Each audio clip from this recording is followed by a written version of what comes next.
समर्थ सद्गुरू बाळूमामा यांच्या दिवी सन्निधानला प्रणाम करून 8वा भंडारा महोत्सव 8वा 9वा दिवशी तुम्ही सर्व लोक उपस्थित आहात। मेजर जगताप साहेब किती वर्ष सेवा झाली? मिलिटरीमध्ये 18 वर्ष।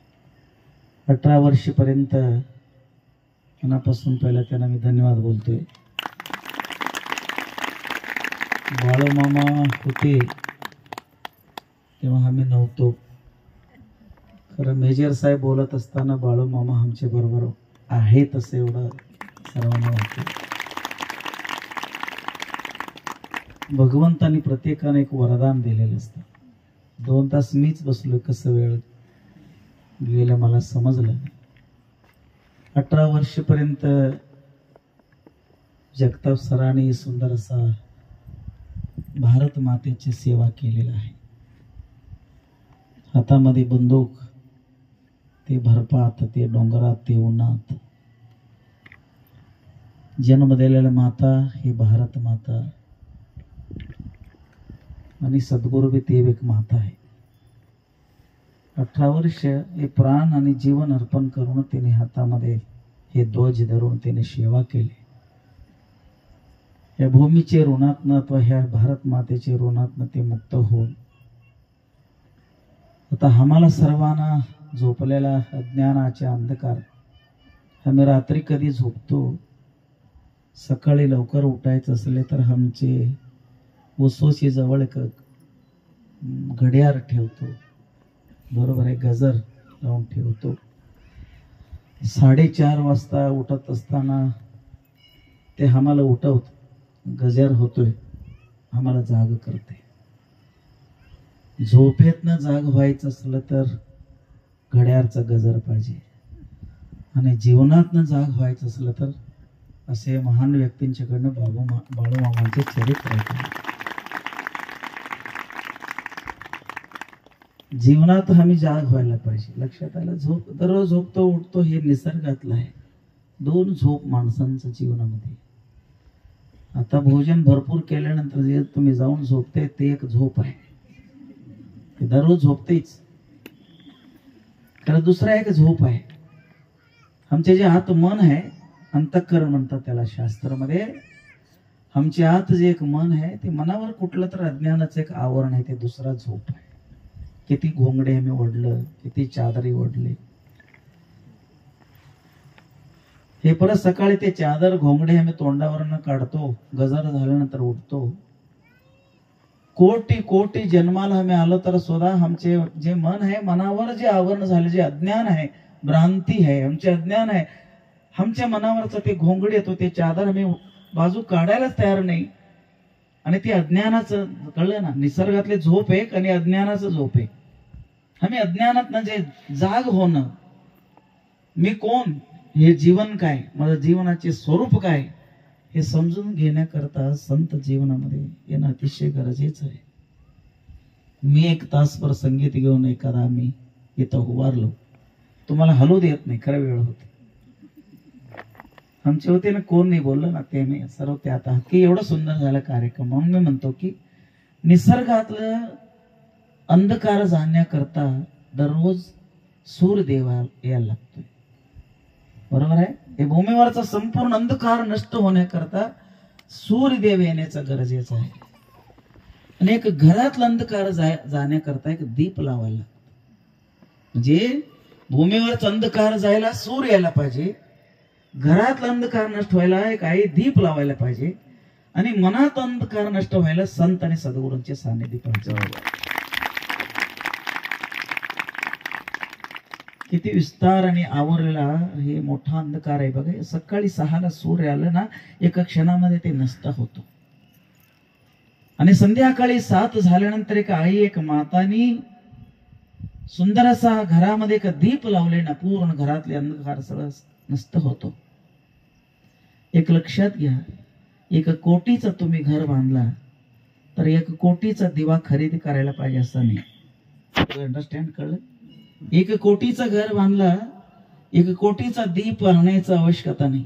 कारण 1 कोटीचं घर सुंदर दिसायचं असेल, 10 रुपयाचा दीप घरात ठेवणं अतिशय गरजेचं आहे.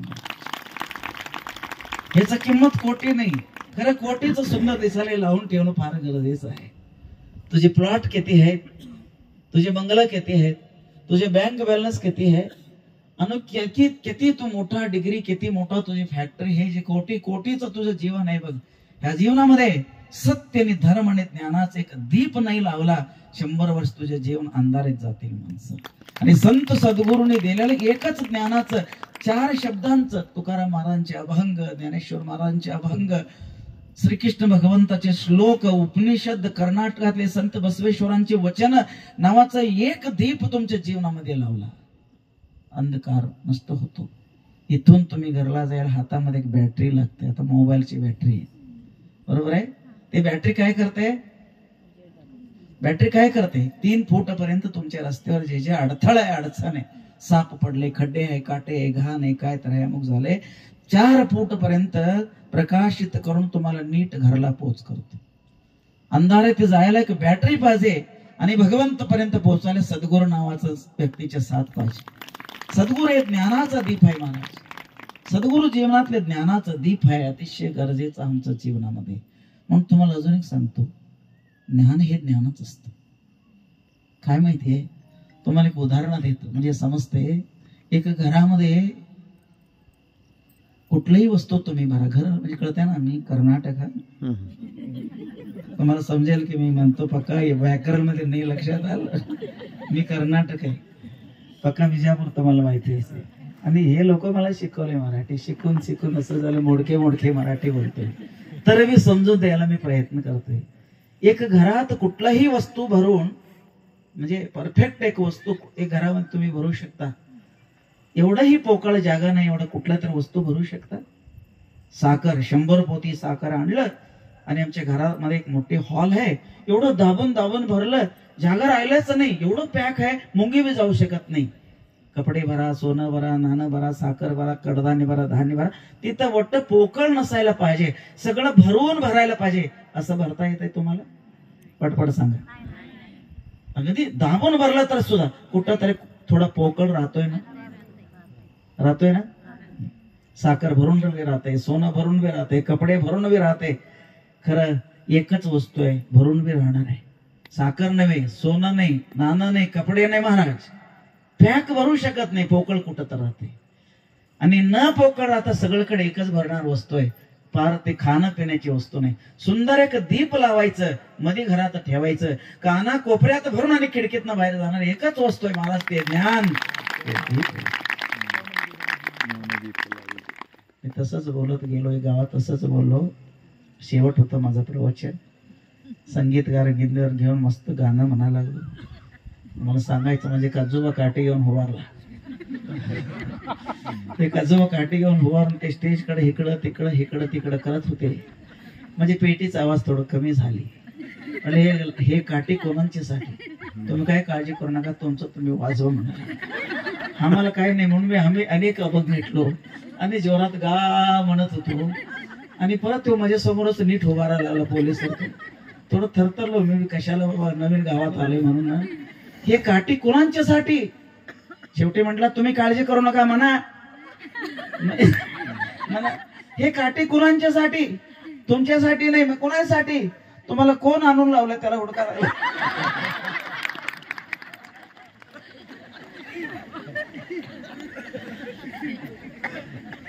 तुम्ही 2 दिवस आहे हे लोकांच्या बरोबर, मी 8 दिवस आहे.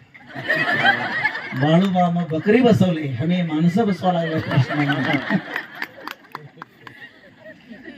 पुढे या म्हणून आम्ही म्हणून थकलो. म्हणून आज तुम्ही म्हणायचं बघून मी हसत होतो, बाबा 2 दिवस मला रेस्ट आहे. काय म्हणतात मेजर साहेब, बंदूक तरी घेऊन म्हणू दे, नाही तर काय तरी घेऊन म्हणून प्रश्न. हे गावात तसं जाऊन संगीत आमचे चांगले सगळं, ते पेटे मी तिथं ठेवलं. तुमचं कशाला 2 एक मॅन मध्ये 2 तलवार बसत नाही. 2 दिवस एकच तलवार, उगाच साईड तलवार, आणि परवा दिवशी वर बसतो बघा. हे गावात तसंच 10,000 लोक होते, जे डोळे झाकून भजन म्हणायला लागले. एवढंपर्यंत मी यायला ते भजनच मला इथपर्यंत माझे सद्गुरू आणि माझे भजन. डोळे झाकून असं आ म्हणून म्हणाल 10,000 लोक होते. नंतर डोळे उघडले, एकटे बी नव्हते, सगळे गेले. हे मोठे एवढं गेलं म्हणायचं, सर्व गेले. कोणच स्पीकरवाले कसे जातात त्यांनी भांडा धरलं होते. आणि आम्ही 3 आणि ते 2, 5 गेटला सुद्धा माणूस नव्हता. मोठा अवरू गेलं का? मोठा माणूस काय करायचं? अवरू गेलं. शेवटी मी म्हंटलो सगळे गेले, एक आजी बसली होती. मी गाणं म्हटले ते रडत होते आणि डोळे पुसत होती पदराने. अगं सौकी नोट म्हटलो, 100ची नोट. हे गावात माझं संगीत कोणाला कळलं नाही, कारण तू तर एकटी समजून घेतली. मी शिकलेला माझे भाग्य म्हणून मी असं मारून घेतलं स्वतःला मारून घेतलो. हे अख्खा गावाला समजलं नाही माझ्या संगीताने. तू तर समजून घेतली माझ्या नेसला, तू एकटी तर आहे. माझे महत्व तुला कळलं. माझ्या संगीत बघून तुला खुशी होऊन डोळ्यातनं पाणी आलं. संगीत ऐकून रडलो म्हणून कोण साईडून ती उठून उभारली. संगीत ऐकून रडलो म्हणून कोण सांगतंय? मी म्हंटल सर्वांनी गेले, तू गेली नाही. आणि मी म्हणतो तसं तू रडा लागले. म्हणजे काय तर ते आनंद होत असेल तुला. म्हटली. मग का रडा लागले? का रडा लागले? आमची एक म्हैस होती म्हणाला. आमच्या एक म्हैस होत. मग एक म्हैस होत, 14 लिटर दूध देत. त्याच्या गळ्याला एक मोठा गाठ झालं. सगळं तालुक्यातले दवाखाने डॉक्टर संपले, ते गाठ काय कमी झालं नाही. 3 महिने वरडून मरून गेलं. तो वरडायचं बघून माझा म्हैसीच आठवण.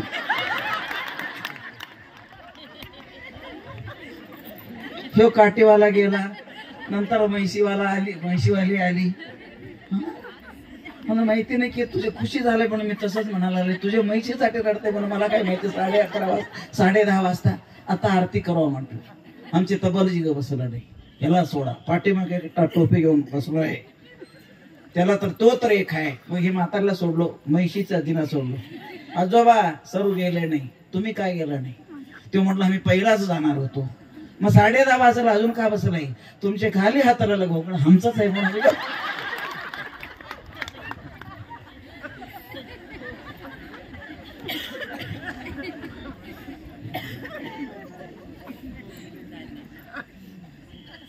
तुम्हाला रात्रभर बसू शकतो. आज एवढं सुंदर आम्हाला ऐकायला आनंद वाटलं. अवतार म्हणजे काय नाही महाराज, संपूर्ण जगाचे पाठीमागे एक आधार आहे. Supreme power. मेजरना सांगतो त्याला सुप्रीम पॉवर म्हणतात, त्याला परशिव म्हणतात, अथवा त्याला परब्रह्म म्हणतात. ते विश्वाचा आधार आहे. एक भिंतीवर किती सुंदर सुंदर सुंदर तुम्ही डिझाईन मस्त मस्त चित्र काढा, किती सुंदर सुंदर काढणार फार सुंदर आहे. रंग सुंदर सुंदरचे रंग आहे. तो मस्त कलाकार आहे, सुंदर तो मस्त काढतो. खरं भिंतीचा आधार नसेल तर त्याला काढता येत नाही. सर्व सुंदर जे सुंदर त्याला त्या भिंती पाठीमागे जे आधार आहे, तसं माझ्या तुम्ही जे आहे आणि ब्रह्म भगवंताने निर्माण केलं. आम्ही सगळे डिझाईन सुंदर सुंदर प्रिंट आहोत. आम्ही येतो जातो पोचतो जातो. हे संपूर्ण जगाचे डिझाईन, जगाचा आम्ही जग कोटी जे आहे, हे सर्वांच्या पाठीमागे जे भिंतीसारखा आधार आहे बघा, त्यालाच परशिव म्हणतात. ते जाणले ते अवतारी, तो जाणला नाही ते अवतारी नाही. आणि मामा एकटेच अवतारी होते आणि तुम्ही अवतारी नाही असं नाही म्हणा. सर्वत्र ईश्वर आहे. महान आत्मा त्यांना का म्हणायचं? हे अवतार जन्माचा उद्देश आणि जन्म काय, मनाच्याही पलीकडे कुठलं तत्व आहे ते समजले. मी येतो तुम्ही येता, जगत येतात, जगत बदल होतोय. येणं जाणं निरंतर क्रियाने गतिमानशील जगत आहे. हे गतीचा पल्लीकडे एक स्वयं आणि स्थिर आणि तत्व आहे बघा, त्यालाच परब्रह्म म्हणतात. आणि त्याच्यामुळे हे सर्व आहे आणि ते सर्वत्र आहे, खरं ते स्वयं आहे. कळलं ना मी काय म्हणतो? ते नाही समजलं. दुसरं एक उदाहरण सांगतो. एक लिहायचं 1, 1 पुढे एक 0 लिहायचं. 1 मोठा का 0 मोठा? बडाबड. 1 मोठा का 0 मोठा? एक काय तर पाठ नाही बोलायचं, वयच काय तरी वेळ झालं. आजूबाजू बघून काय बोलायचं? 1 मोठा काय 0 मोठा? एक कोण तर बोला सगळ्यांनी. 1 मोठा काय 0 मोठा? शून्य मोठा, शून्य घेऊन मार्केटमध्ये जावा, एक बडी सोपुडी देत नाही.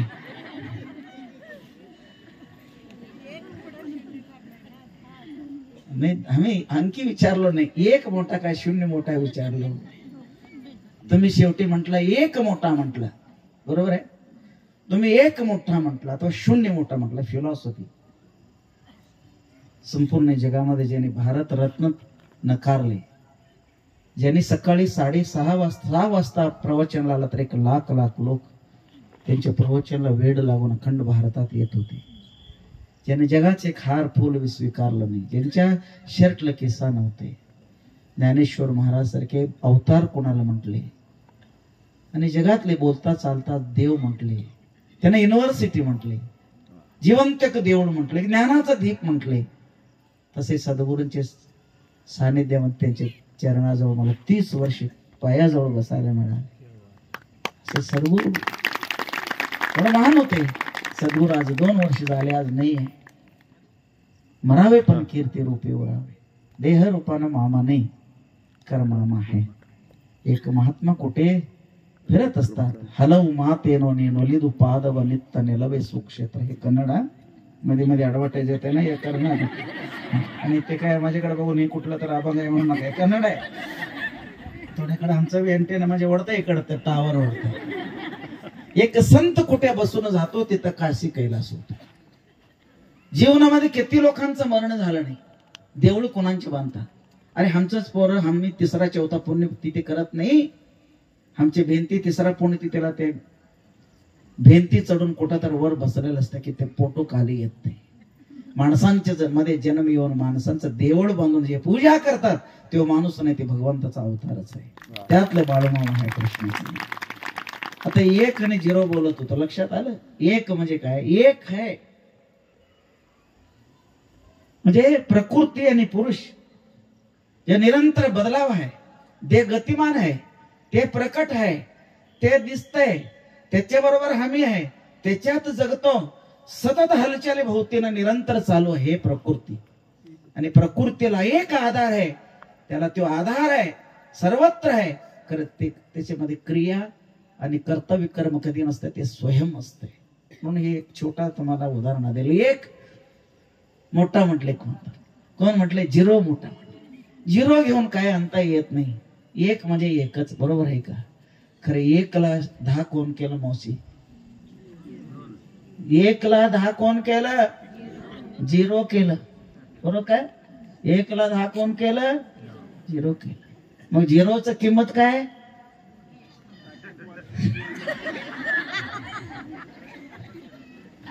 झिरोचा किंमत काय? 0च.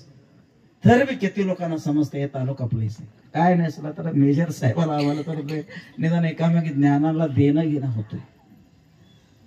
अस्तित्वामध्ये 0 बघायला गेलं तर अस्तित्वामध्ये त्याला काही किंमत नाही. नाही बरोबर आहे ना. त्याची व्हॅल्यू काय? 0 आहे. 0 महिने 0 0 0च. 1 रुपया बी त्याला काय येत नाही. अस्तित्वात बघायला गेलं तर 0ला काही किंमत नाही. खरे 0 एक क्षणात 1ला 10 करू शकतोय आणि 1 बदल होऊ शकतोय. 0 कधी बदल होऊ शकतो. कसं का महाराज? 1त 1 झालं, किती झालं? 2 झालं. 2त आणि 4-5 गोळ झाला, 9 झाले, 8 झाले. 8 होतोय, 9 होतोय, 6 होतोय, 3 होतोय, 5 होतोय. जे उजवा बाजू आहे, जे अंकी आहे, हे सारखं बदल होणं जास्त कम होणं आहे. आणि 0 मोठा लिहिलं तर मी बोर्ड वर 1 लिहिलं तर 0, छोटा झाला तर मी 0. 0ला काढता येत नाही, 0 हाय म्हणता येत नाही. आणि 0 नसलं तर कुठलं तर अंकी 90 होत नाही. 90 होत नाही महाराज. जे बदल होतोय, नाश होतोय, हेच जगत. बदल होतोय, येणं जाणं हे जगत आहे. बघा राईट साइड 1 2 8 9 आणि सर्व बदलावाला सपोर्ट करणारा ते दिसत नाही. करते नसलं तरी जगच नसते. सर्वत्र आहे, अस्तित्वात नाही. खरं त्यो नसलं तरी काही नाहीये. हे बदल होऊन एक दिवस नष्ट होतोय. तो अखंड राहणार जे शून्य आहे बघा, त्यालाच परब्रह्म म्हणतात. सुप्रीम पॉवर, त्याला परमशिवा म्हणतात. आणि हे कोण जाणतोय त्याला महात्मा म्हणतात. हे कोण जाणत नाही आहे, नुसता एवढं शरीर मन बुद्धी आणि या संसाराची भोवती नसणारी छोटी मोठी गोष्ट मध्येच आम्ही लोळतो, आम्ही संसारी. आणि स्वतः आत एक एवढा अद्भुत महान शक्ती आहे. एक आई पती गेले, लहानपणामध्ये विधवा झाली, एक आई एक बाळ. शेवट टायमाला ते पत्नीला सांगून गेला, ग बघ मी गावाचं हमाली केलो, जगात राबलो, माता पिता हातात मला हे खुरप हे काम दिले, जीवनभर माझ्या हमालीत गेलं. आणि एक सुंदर परिवारामध्ये एक बाळला असं करायचं की माझे पोरगा एक ऑफिसर व्हावा, त्याच्या हातात खुरपा नको पेन द्यावं, मला जमलं नाही सत्य. आणि आज मी चाललोय, माझ्यानंतर एक मला असं वचन दे, तुझे पोरग्याच्या हातात तो पेन देणार, तुझे पोरग्याच्या भोवतीने 4 लोक असावं असं माझी इच्छा आहे, तू पूर्ण करणार काय?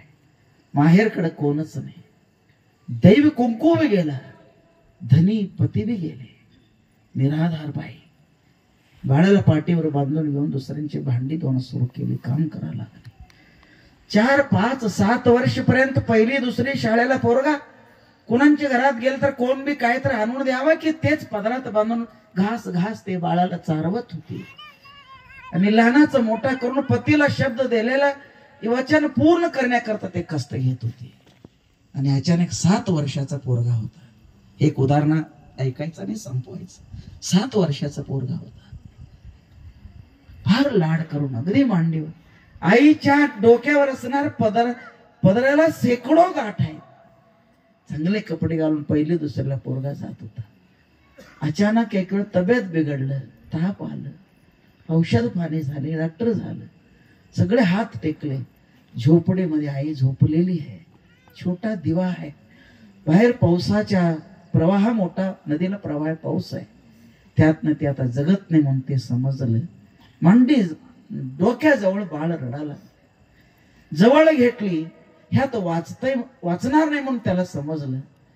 आणि ते बाळाला मिट्टी मारून रात्री 12 वाजता रडत असताना इच्छा केली, देवा पती नव्हते तसं तरी जगलो, एक संतान माझे वंश परंपरा राहू दे म्हणून मी प्रयत्न करत होतो. त्यांनी गेलं तर मी आहे, माझ्यावर ते सोपवले.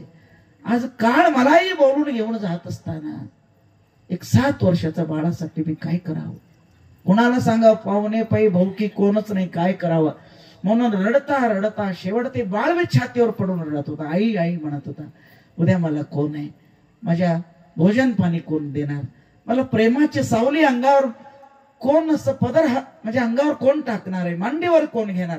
आई आई म्हणून ते डॉक्टर घर रात्री पोरगासा भोवतीनं रडत असताना शेवट जवळ घेऊन 5:30 वाजले. आईच्या डोळ्यात पाणी आहे. ह्या क्षणात आई मरणार आहे, मरणाऱ्याच्या टायमाला बाळाला जवळ बोलून एक शब्द सांगितले. आमचं जीवन काय आहे एक उदाहरणामध्ये संपवतो. काय सांगितले, बाळा मी अनाथ झालो, मला कोणच नाही, मी काय करू, माझं जीवन पुढं कोण आहे मला, आई मी 7 वर्षाचा काय करू. आई बाळाला जवळ घेतली, त्याचे डोळे पोसले, उसोसीच्या खाली हात घातले आणि एक मडकं मातीचं एक वजनदार ताट होतं, ते ताट दिली. हे आमचं जीवन काय, सर्वांनी ऐकण्यासारखे. एक ताट त्याच्या हातात दिले आणि डोक्यावर हात ठेवले, छातीला लावले. बाळ जे जे आहे हे सर्व हे ताटातच आहे. बाप संरक्षण करतो म्हणून गेला, आई बी आज चालली, संरक्षण करायला कोण आहे, आज कोण नाही. कारण हे ताट म्हणजे कळतं ना, थाली मराठीमध्ये, बरोबर आहे, थाली ताट, हे ताट तुला संरक्षण करते. बाळ्या हे संपूर्ण नशीब आणि तुझे जीवनाचे उद्धार व्हायचं असेल, तुझ्या जीवनातली गरिबी नष्ट व्हायचं असेल, आयुष्यमध्ये तू कुणालाही मागत नाही, जगाला देण्यासारखे होऊ शकतोस, हे फार किमतीच हे महत्वाचं ताट आहे. ह्याला तू लक्ष ठेवायला पाहिजे, ह्याच्यावर तू लक्ष ठेवायला पाहिजे. आणि ह्याच्यातच सर्व तुझे दैव आहे. तू कधीही तुला कष्ट येत नाही, हे तुला संरक्षण करते. ते म्हटलं काय आंघोळ घालतंय, काय जेवण देते, काय झोपवत आहे, काय कपडे धुतय, काय जवळ आहे म्हणून काय प्रेम करते, काय करते ते करत नसेल, खरे आईचा संकल्प ह्या ताटात, हे थालीमध्ये हे तुला रक्षण करते म्हणून हातात दिली. आणि आई डोळे झाकले. समाज आले, अंत्यसंस्कार केले.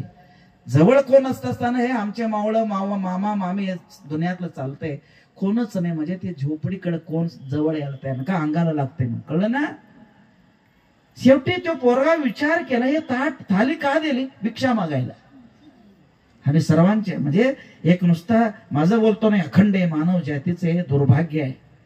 एक उदाहरण गुरुदेवाने सांगितलं, उदाहरण तुम्हाला. थाली हातात घेतलं, हे कशाला दिली? हे घेऊन कोणाच्या तर घरासमोर उभारलं तर एक 2 भाकरी देतात. चिळ मात्र वाढतात, काय तर जेवण खाणं होतं त्यासाठी दिले म्हटलं. सुरू केला तो मुलगा भीक मागायला. 5 घर जायचे, कोणतरी एक अर्धा वाढणार, 1 वाढणार, कोणतर झालंय म्हणणार, काय म्हणणार. त्याचं उपयोग ते धरल्यामुळं कोणतर त्यात टाकतंय, त्याच्यामुळं मी जगतो म्हणून त्याचं जीवनातलं ते ताट बहुतेक काही भीक मागायला ताट दिली. किती वर्ष भीक मागितला महाराज? 7 वर्षात सुरू केलं. 95 वर्ष वय होईपर्यंत, 95 95 वर्ष होईपर्यंत भीक मागितला. आणि कधी कधी तर एकटा त्या झोपडीमध्ये बसला, आईला शिवी देत होता. शिवी म्हणजे कळलं ना? हा, शिवी, घाण शिवी देत होता. अगं फसवून गेली, ह्यात सर्व तुझं नशीब आहे म्हटली. कधी तू गरीब होत नाही म्हटली. ह्यातनं तुझं जीवन उज्ज्वल भविष्य कल्याण होतंय म्हटली. आणि मला फसवून गेली. हे ताट मला 95 वर्षपर्यंत मला काय दिलं? 90 वर्ष ताट काय दिलं? भिकारीचा प्रशस्ती दिलं. कोण मी? 4 गावातले लोक भिकारीच म्हणतात मला. लोकांच्या पंक्तीत बसू शकत नाही. समाजामध्ये उठणं बसणं, संस्कृती समाजात कुठलं मला जागा नाही. सर लोक भोजन पाणी केलं, कट्ट्याचं खाली मला जागा आहे. उचलून घालता भिकारी म्हणून. शेवटपर्यंत एक पोरग्याला तू भिकारी करून दिली आणि मला फसवून गेले म्हणून रडत होता, शिवी घालत होता, एकटाच रडत होता. आणि सकाळी घेऊन 95 वर्ष वय झाले महाराज. एक संध्याकाळी 5:30 वेळ आहे, त्याचे वय संपले, श्वासोश्वास थांबा लागले, ताट डोक्याजवळ आहे, तो रडायला लागले. 5 मिनिटात, एक अर्धा तासात तो मरणार आहे. ते ताट धरून शिवी घालत असताना त्या झोपडी समोर एक संत चालले होते. रडायचा आवाज बघून एक संत जवळ आले. संत जवळ येऊन त्याला विचारले, अरे का रडतोस? तो कथा सांगितलं, महाराज वडील वारले, आई होती, आई बी अनारोग्य करून देहांत झालं. म्हणजे आई एक शब्द सांगून मला फसवली, ते पश्चाताप झाले, त्याच्यावर माझा राग आहे, मी शिवी द्यायला लागले. आईला काय शिवी देतोस? मातृदेव, आई देव समान, काय शिवी देतोस? ते म्हणलं, हे ताट दिले मला महाराज, आणि ताटातच तुझं नशीब आहे, तुझे गरिबी जात आहे, तू महान व्यक्ती होतोस म्हटली. आणि हे ताट 90 वर्षपर्यंत मला भीक दिलं. भीक सोडलं, लोकांची शिवी सोडलं, तर काय दिलं नाही. स्वतः जन्म दिलेला आई मला फसवून गेली. त्यासाठी हे ताटाला बघून त्या आईला आठवण करून मी रडतो. शेवटी मी मरायला लागले, भिकारी म्हणून रडणार. 4 लोक पट्टी घालून मला माती करतील, याच्या पलीकडे काय? शेवटी ते संत म्हटले, अरे ताट तर कुठं आहे? ताट तर कुठं आहे? ताट कुठं आहे म्हटलं तर जे उसोशी जवळ होतं ना, घेऊन महाराज समोर, म्हणजे राग आला होता ना, फेकला हेच ताट महाराज. 90 वर्षपर्यंत भीक मागायला लावलेलं ताट हेच महाराज म्हणून फेकले. पायाजवळ येऊन पडलं ते महाराज. ताट धरले, ताट हातात धरले, पलतून इकडं तिकडं बघितले, छातीला लावले. महाराज हात वर करून हसायला सुरू केले. तेव्हा डोळ्यात पाणी घेऊन रडणार ह्यो म्हातारा उठला.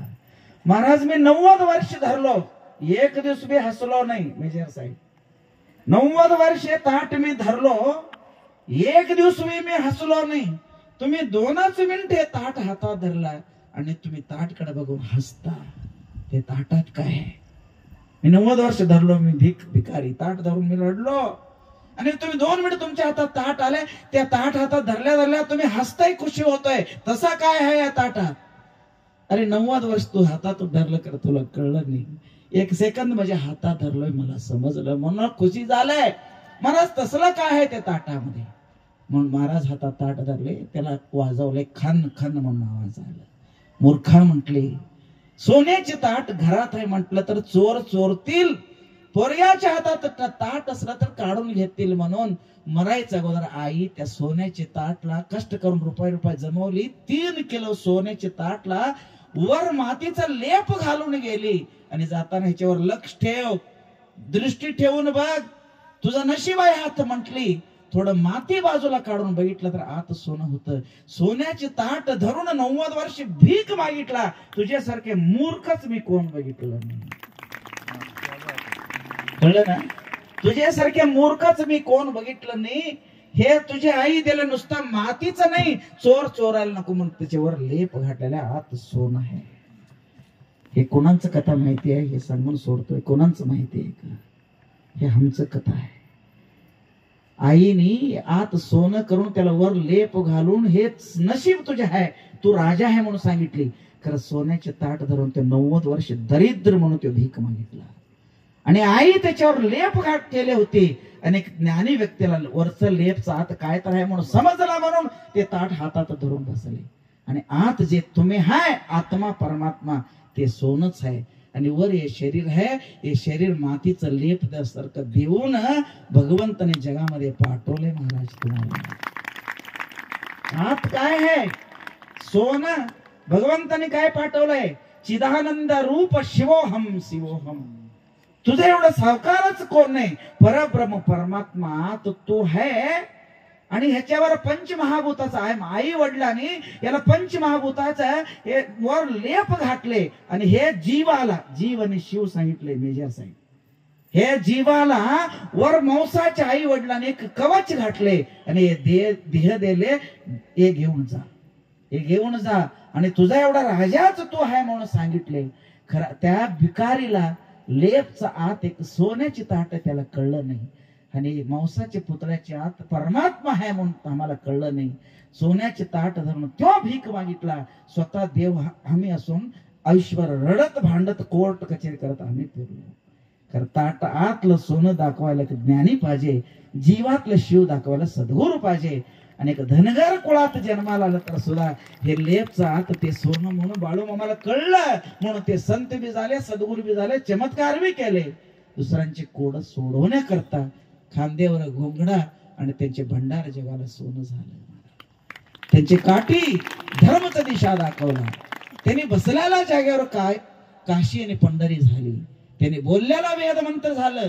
त्याने चालल्याला धर्म मार्ग झालं. त्याने दिलेला सर्व प्रसाद का झालं माहितीये काय? आम्ही समजलो नाही. आम्ही भिकारी थालीच आहे. आम्ही समजलो आमचे एवढं सावकार. म्हणून स्वामी विवेकानंद विश्व धर्म परिषदला कधी गेले, भारत किती महत्वाचा आहे, विश्व धर्म परिषदला गेले.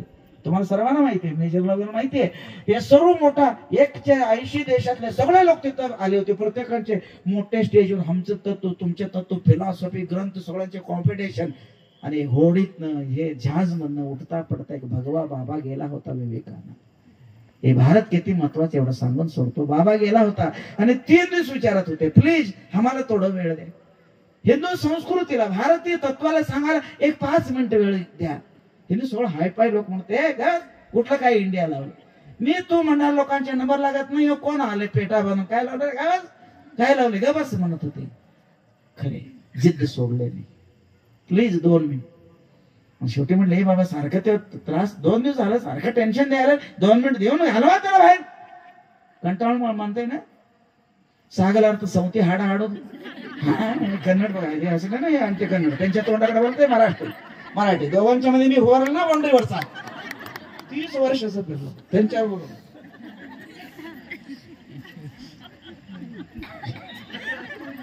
स्वामी विवेकानंद प्लीज म्हणत होते, जाऊ दे तिकडे काय तर संपवा त्याच्या लवकर, संपवायचं म्हणून उठून उभा केली. आई बहिणी म्हणून सुरू केलं. सगळे ते सांगतात, मी परत ते काय सांगायचं. आई बहिणी म्हणून सुरू केले. टाळ्या वाजवले. 1.5 तास त्यांनी बोलले. वेळ गेलेलं कळलं नाही. संपूर्ण जग येऊन त्यांच्या पायावर पडले. भगवद्गीता सांगितले, कर्मयोग, संन्यास योग, ज्ञान योग, भक्ती योग सांगितले. जग लोळून गेलं त्यांच्या चरणावर. ज्याने ढकलले होते त्याने जवळ बोलून तुमचं नाव सांगा, सही द्या म्हणून लोक असं लोळत असतात पायावर पडून. एकटा विचारला, एवढं सांगून सोडतो.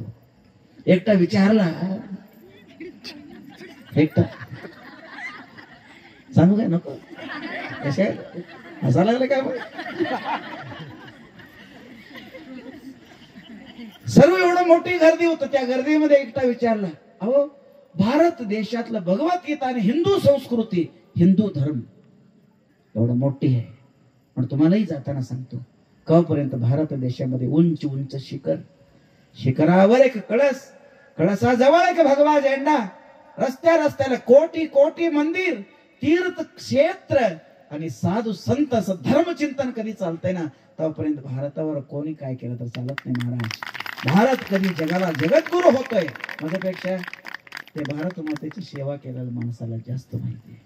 म्हणून एकटा विचारलं, काय विचारलं माहिती आहे? अहो एवढं सगळं झालं, एवढं सगळं तुम्ही सांगताय, भगवद्गीता महान आहे, तुमचा हिंदू धर्म फिलॉसॉफी अति श्रेष्ठ आहे, जगातच नाही एवढं महान आहे. आता आम्हाला कळलं तुम्ही बोलल्यामुळे.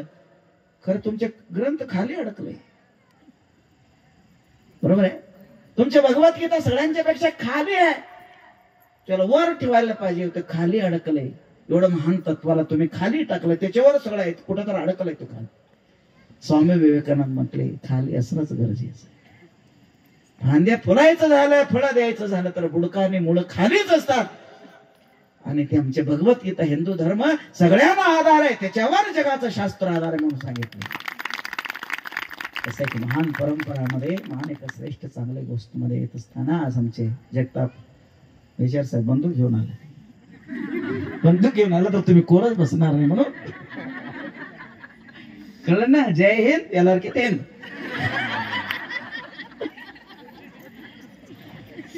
18 वर्षे तिथं सेवा केली. तेव्हा काश्मीर त्यांनी बघितले, काश्मीर आणि जे तिथं डेंजर भाग आहे ना, बर्फात रात्र दिवस त्यांनी अन्न पाणी सोडून बंदूक घेऊन बसले की शत्रूला मारायला. आणि आता भंडार लावून उभारलंय. बाळूमामाचे चरित्र घेऊन काय माहिती आहे? आमच्या मनातलं काम क्रोध आणि अज्ञान आहे बघा. बाळूमामांच्या विचारधारा आणि अमृत सारख्या चरित्र घेऊन आमच्या मनातलं शत्रू नष्ट करून आम्ही कुठं तर अडकलोय बाउंड्रीवर.